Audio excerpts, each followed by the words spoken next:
ইসলামী bank news top 10।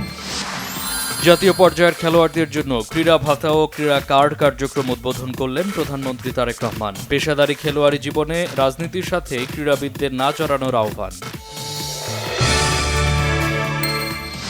১/১১ কুশীলব DGFI এর সাবেক কর্মকর্তা অবসরপ্রাপ্ত লেফটেন্যান্ট কর্নেল আফজাল নাসের গ্রেফতার।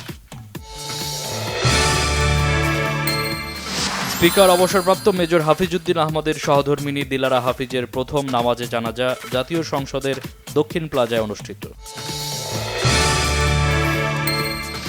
দেশে জ্বালানি সংকটের মূলে দুর্বল সরবরাহ ব্যবস্থা এবং গ্রাহকদের আস্থার সংকট বলে মনে করেন বিশেষজ্ঞরা।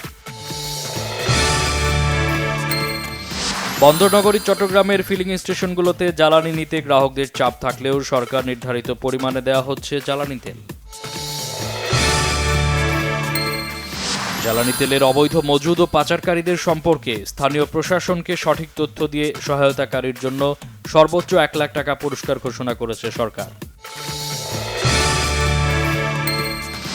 ১ বছরের ব্যবধানে ঈদের ছুটিতে সড়ক দুর্ঘটনা বেড়েছে ৮.৯৫%, আর নিহতের সংখ্যা বেড়েছে ৮.26%, জানিয়েছে বাংলাদেশ যাত্রী কল্যাণ সমিতি।